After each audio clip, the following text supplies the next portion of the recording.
In July 2007, a French president stood in Senegal and declared Africa had no history.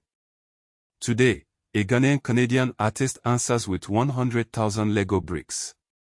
This is the story of how plastic building blocks became weapons against colonial erasure.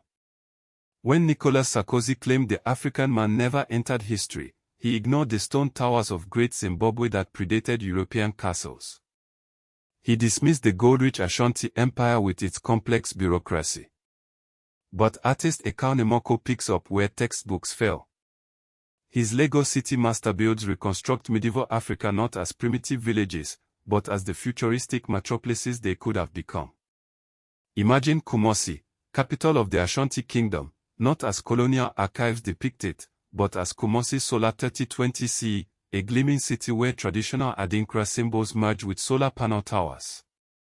Each black Lego brick becomes a pixel in this counter-narrative. The dry stone masonry of Great Zimbabwe, which flourished from 1000 to 1450 CE, inspires spiraling Lego citadels that defy gravity. This isn't fantasy.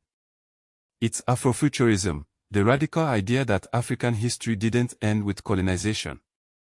The 3020 CE date in Nemoko's titles is deliberate. It stretches Africa's timeline beyond slavery and colonialism into a boundless future. Lego, that most Western of toys, gets repurposed to tell stories mainstream education ignores. The Building Block series proves complex urbanization existed in Africa centuries before Europe arrived. But this movement isn't solitary. Online, the Lego MOC community shares creations filling gaps where toy companies failed. Children can now build pre-colonial African cities instead of just European castles. These digital forums buzz with instructions for constructing medieval Timbuktu's libraries or the Lalibela rock churches from Lego. Every shared design counters the single story of Africa as merely colonial subject.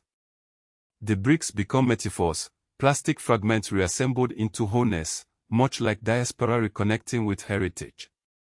Critics ask if speculative art risks distorting history.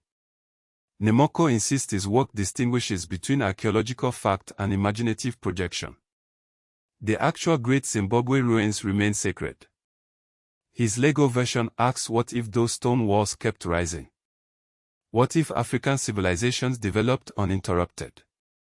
This documentary shows how play becomes protest.